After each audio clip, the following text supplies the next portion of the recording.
चलिए, आज हम लोग बात करते हैं, है ना, फोटो रेस्पिरेशन के बारे में। ठीक है, फोटो रेस्पिरेशन। तो ये फोटो रेस्पिरेशन क्या होता है ना। ये किस प्रकार से होता है, इसके बारे में, इस क्रियाविधि के बारे में आज हम लोग अध्ययन करेंगे। ठीक है, तो चलिए देखते हैं हम लोग फोटो रेस्पिरेशन। सबसे पहले कौन सा सेल ऑर्गेनेल है जिसमें ये कंप्लीट होता है।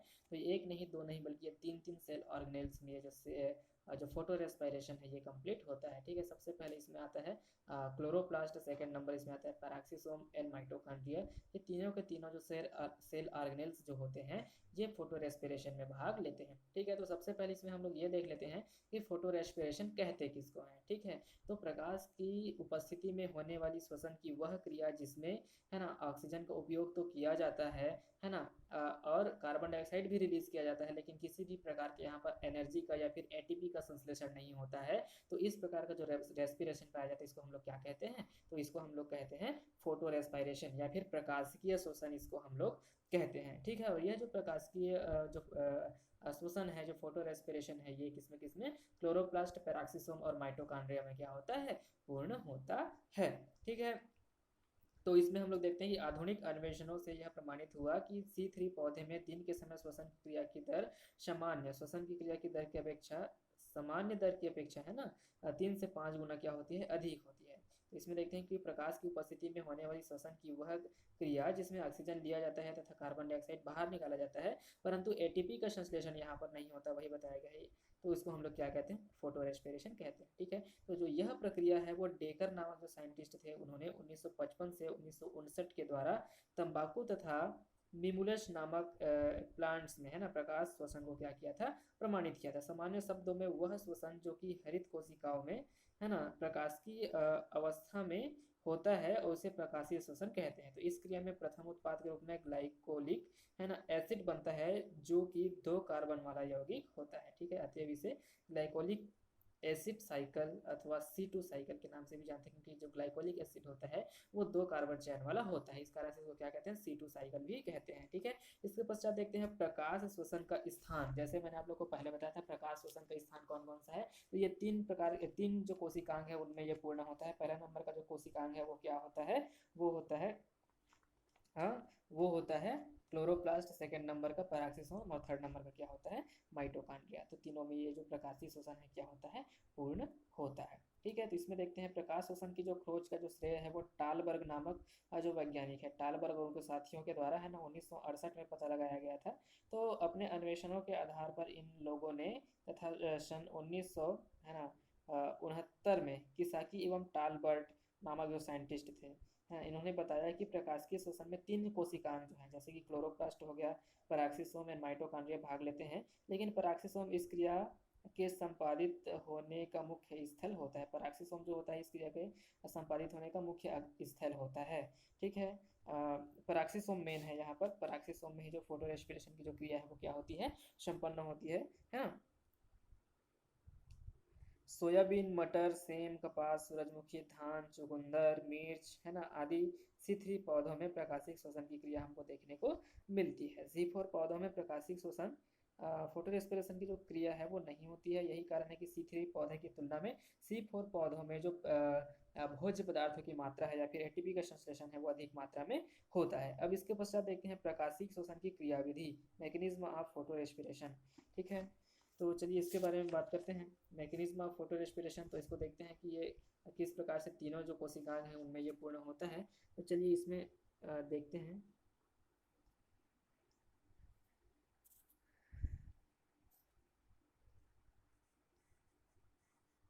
सबसे पहले देखते हैं क्लोरोप्लास्ट में। ठीक है, क्लोरोप्लास्ट में क्या होता है, यहाँ पर देखिए, यहाँ पर ग्लिसरेट का फॉर्मेशन हो रहा है। किसका फॉर्मेशन हो रहा है, यहाँ पर ग्लिसरेट का यहाँ पर फॉर्मेशन हो रहा है। ठीक है, ग्लिसरेट का फॉर्मेशन हो रहा है जो कि कितने कार्बन वाला है, 2 कार्बन वाला हमको दिखाई दे रहा है। तो ये जो ग्लिसरेट होता है ना, 3 कार्बन वाला है, सॉरी। तो ये ग्लिसरेट जो होता है ये एटीपी को गेन करके उसको किस में चेंज कर देता है, एडीपी में चेंज कर देता है।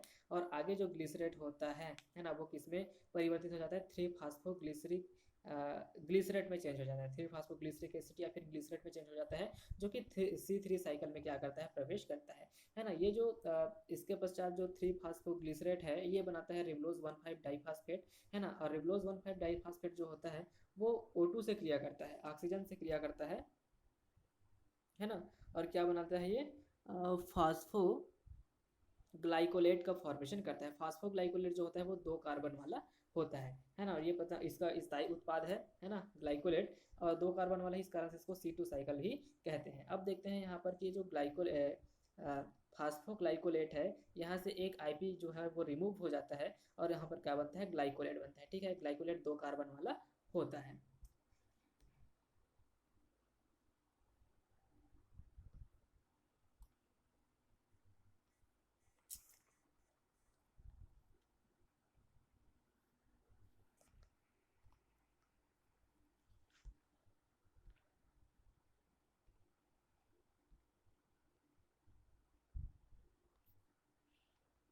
अब यहाँ पर देखते हैं तो ये जो ग्लाइकोलेट होता है ना, ग्लाइकोलेट जो है वो ग्लाइकोलेट प्रवेश करता है अब पैराक्सीसोम के अंदर। ठीक है, ये पैराक्सीसोम के अंदर में क्या करता है, ये प्रवेश करता है। ठीक है, ग्लाइकोलेट जो होता है वो पैराक्सीसोम के अंदर प्रवेश करता है। और पैराक्सीसोम में देखते हैं कौन कौन सी क्रियाएं होती है। तो जो ये जो ग्लाइकोलेट है ये ग्लाइकोलिक एसिड ऑक्सीडेज एंजाइम की उपस्थिति में, ठीक है, ग्लाइकोलिक एसिड ऑक्सीडेज एंजाइम की उपस्थिति में, है ना, यहाँ पर क्या होता है, ये किससे क्रिया करता है, तो ये ऑक्सीजन से क्रिया करता है और फॉस्फोरिक एसिड को क्या कर देता है, रिमूव हो जाता है। और ग्लाइकोलेट यहाँ पर, है ना, ग्लाइकोक्सिलेट में परिवर्तित हो जाता है। किस में परिवर्तित हो जाता है, ये ग्लाइकोक्सिलेट में परिवर्तित हो जाता है। ठीक है, अब देखते हैं यहाँ पर तो जो ग्लाइकोक्सिलेट है ये किस में परिवर्तित होता है, ग्लाइसिन में, लेकिन ये सेरिन के साथ क्रिया करता है, सेरिन। ठीक है, यहाँ सेरिन से क्या रिमूव होता है, ट्रांसएमिनेशन के द्वारा, है ना, माइनस NH2 जो होता है वो रिमूव होता है NH2 से क्रिया करके। ठीक है, जो ग्लाइकोक्सिलेट है वो किस में चेंज हो जाता है, ग्लाइसिन में चेंज हो जाता है। ये जो ग्लाइसिन होता है ये पैराक्सीसोम की कोशिका से, पैराक्सीसोम के मेम्ब्रेन से बाहर आकर के यह कहाँ प्रवेश करता है, जो ग्लाइसिन है वो माइटोकॉन्ड्रिया में प्रवेश करता है। तो माइटोकॉन्ड्रिया में एक नहीं 2 ग्लाइसिन जो होते हैं वो 2 मॉलिक्यूल्स ऑफ ग्लाइसिन के क्या करते हैं, यहाँ पर इंटर करते हैं। और यहाँ पर देखते हैं तो यहाँ पर क्या होता है कि ग्लाइसिन जो होता है वो ऑक्सीजन से क्रिया करता है उसी समय, है ना, ऑक्सीजन से क्रिया करके यहाँ पर क्या होता है, ग्लाइसिन डी कार्बोक्सिलेज एंजाइम की उपस्थिति में NAD+ जो होता है, NAD+, ठीक है, वो NADH+H+ में क्या हो जाता है, परिवर्तित हो जाता है। और साथ ही साथ यहाँ क्या रिलीज होता है, तो यहाँ पर कार्बन डाइऑक्साइड और अमोनिया जो है वो रिलीज होता है। कार्बन डाइऑक्साइड और अमोनिया जब रिलीज होता है तो ये जो ग्लाइसिन है, ग्लाइसिन किस में चेंज हो जाता है, तो सेरिन में चेंज हो जाता है। अब ये जो सेरिन होता है वो माइटोकॉन्ड्रिया से बाहर आकर के कहाँ प्रवेश करता है, ये पैराक्सीसोम में प्रवेश करता है। ठीक है, जैसे ये पैराक्सीसोम में प्रवेश करता है नहीं, फिर यहाँ पर डीएमिनेशन होता है, अमोनिया बाहर आता है। ठीक है, और जो सेरिन है वो चेंज हो जाता है हाइड्रोपाइरुवेट में। ठीक है, हाइड्रोक्सी पाइरुवेट में ये चेंज हो जाता है। हाइड्रोक्सी पाइरुवेट जो होता है वो NADH+H+ से क्रिया करके उसको NAD+ में परिवर्तित कर देता है। और अल्फा हाइड्रोक्सी एसिड, है ना, रिडक्टेज एंजाइम की उपस्थिति में ग्लिसरेट में चेंज हो जाता है। ये जो ग्लिसरेट होता है ये पैराक्सीसोम से बाहर आता है ना, और है ना क्या होता है यहाँ पर, ये ग्लिसरेट जो होता है वो क्लोरोप्लास्ट में पुनः ये क्या हो जाता है, प्रवेश कर जाता है। और ये चक्र इस प्रकार से चलता है। यहाँ पर हमने देखा कि यहाँ पर ऑक्सीजन का भी उपयोग किया गया है ना, कार्बन डाइऑक्साइड रिमूव भी किया गया है, लेकिन किसी भी प्रकार के ATP का यहाँ पर संश्लेषण नहीं हुआ है, ऊर्जा का निर्माण नहीं हुआ है। इस कारण से इस रेस्पिरेशन को क्या कहा जाता है, चूंकि ये प्रकाश की उपस्थिति में होता है, इस कारण से इसको हम लोग क्या कहते हैं, फोटो रेस्पिरेशन कहते हैं। तो इस जो रेस्पिरेशन होता है, यह रेस्पिरेशन जो होता है इसमें यहाँ ना ऑक्सीजन तो लिया गया है, कार्बन डाइऑक्साइड तो रिमूव किया गया है, लेकिन यहाँ पर किसी भी प्रकार के ATP का संश्लेषण नहीं हुआ है। ठीक है, तो ये होता है प्रकाशीय श्वसन की क्रियाविधि। अब देखते हैं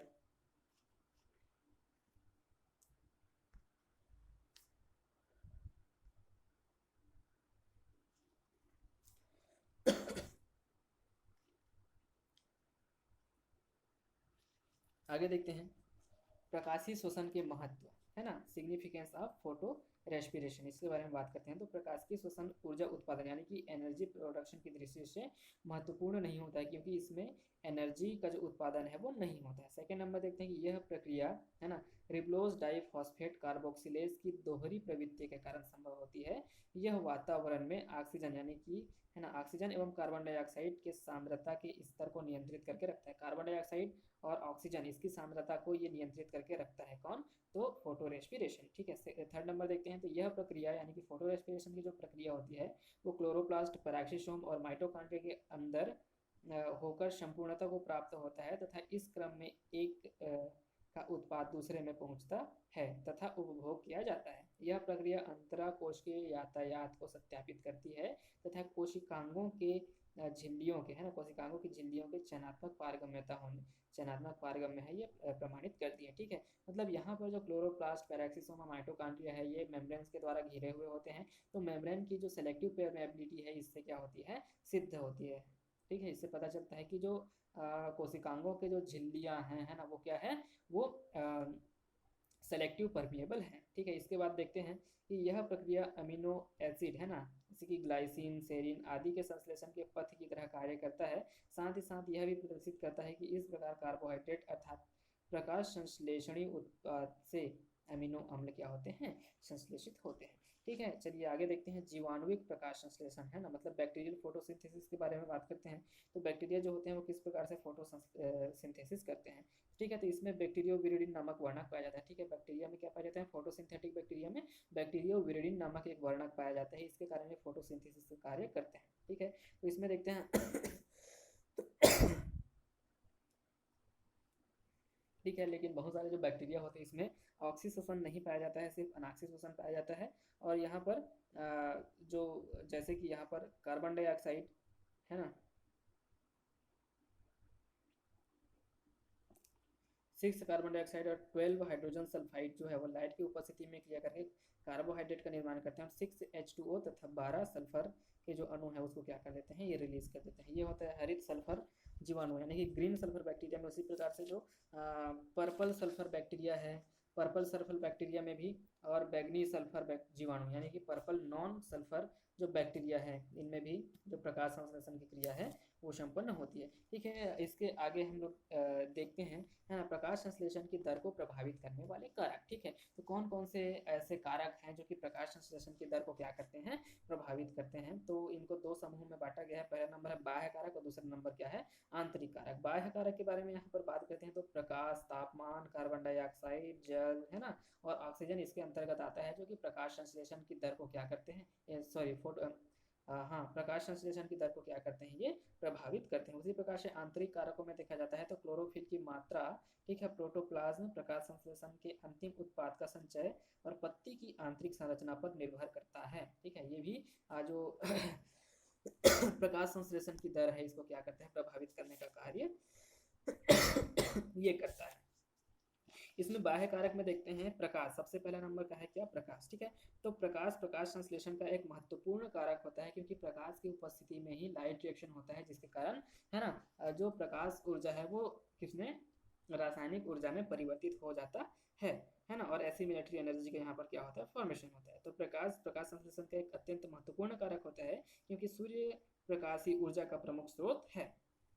ठीक है, तो प्रकाश अग्र 3 प्रकार के प्रकाश संश्लेषण की क्रिया को प्रभावित करता है। कैसे प्रभावित करता है देखते हैं, प्रकाश का प्रकार। ठीक है, तो प्रकाश संश्लेषण की क्रिया में प्रकाश स्पेक्ट्रम के केवल दृश्य स्पेक्ट्रम से, यानी कि विजिबल लाइट से ही संपन्न हो सकती है ना। तो इस दृश्य प्रकाश की तरंग दैर्ध्य जो होती है वो 400 नैनोमीटर से 750 नैनोमीटर तक होती है ना। प्रकाश संश्लेषण की क्रिया औरक्त लाल यानी कि इंफ्रारेड तथा अल्ट्रावायलेट लाइट में नहीं होती है। ठीक है, यह क्रिया लाल प्रकाश में सबसे अधिक और नीले प्रकाश में अपेक्षाकृत कम एवं हरे प्रकाश में सबसे कम या नहीं के बराबर होती है। ठीक है, मतलब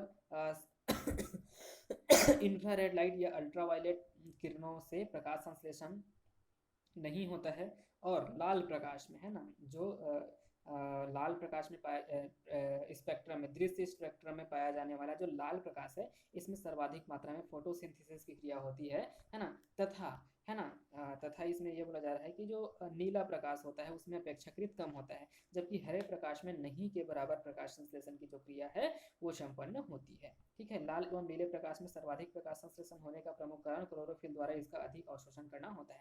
मतलब क्लोरोफिल के द्वारा लाल प्रकाश और नीले प्रकाश को अत्यधिक मात्रा में अवशोषित किया जाता है, जिसके कारण से फोटोसिंथेसिस की जो क्रिया है वो इन्हीं प्रकाश में अधिक मात्रा में होती है, जबकि हरे प्रकाश को ये क्या कर देता है, रिफ्लेक्ट कर देता है, जिसके कारण इससे नहीं के बराबर प्रकाश संश्लेषण की जो क्रिया है वो होती है। आगे देखते हैं, सेकंड नंबर है प्रकाश की तीव्रता, लाइट की इंटेंसिटी भी इसको प्रभावित करती है। ठीक है, तो पौधे के द्वारा अवशोषित किए जाने वाले किए गए प्रकाश की मात्रा सामान्यतः पत्तियों के स्वरूप एवं उसके विन्यास पर क्या करती है, निर्भर करती है। ठीक है, तो पत्तियों पर पड़ने वाले संपूर्ण प्रकाश का 3% भाग ही क्लोरोफिल के द्वारा क्या किया जाता है, अवशोषित किया जाता है, तथा शेष प्रकाश जो होते हैं वो पत्तियों के द्वारा क्या कर दिया जाता है, प्रवर्तित कर दिया जाता है। प्रकाश संश्लेषण की क्रिया अत्यंत कम प्रकाश तीव्रता पर प्रारंभ हो जाती है तथा प्रकाश की तीव्रता के साथ इसकी दर बढ़ती जाती है, लेकिन जब अत्यधिक मात्रा में प्रकाश की तीव्रता जो है वो बहुत अधिक मात्रा में बढ़ जाती है तो प्रकाश संश्लेषण का जो दर है वो भी क्या हो जाता है, रुक जाता है। इसके पश्चात थर्ड नंबर देखते हैं, प्रकाश की अवधि, लंबे समय तक कम समय तक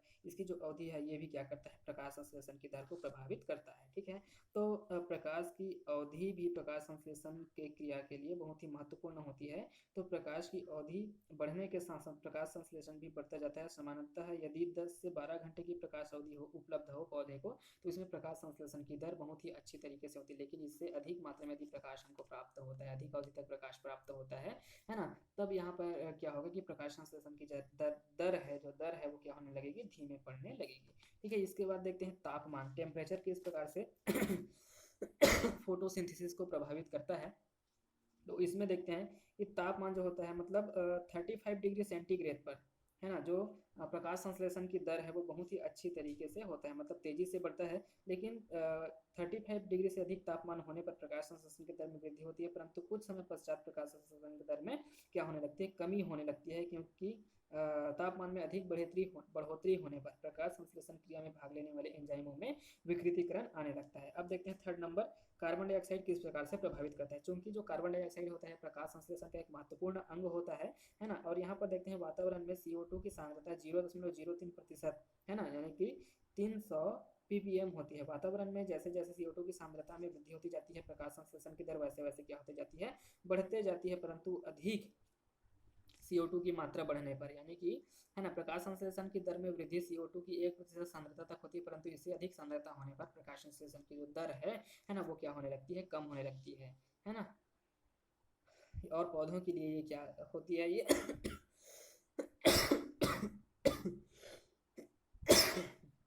विषैली होती है। जल, इसके बाद है जल।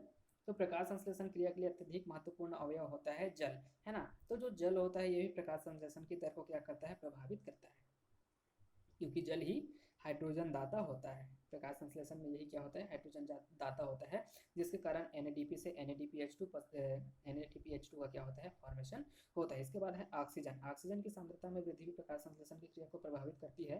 तो यह प्रकाश संश्लेषण क्रिया में प्रयुक्त कार्बोक्सिलेज एंजाइम के लिए प्रतिस्पर्धात्मक संबंधक यानी कि कॉम्पिटिटिव इनहिबिटर का कार्य करता है, अतः O2 और C3 पौधों में प्रकाश संश्लेषण क्रिया पर विपरीत प्रभाव डालता है। ऑक्सीजन की सांद्रता में वृद्धि होने पर C3 पौधों में कार्बोक्सिलेज एंजाइम की क्रियाशीलता बदल जाती है।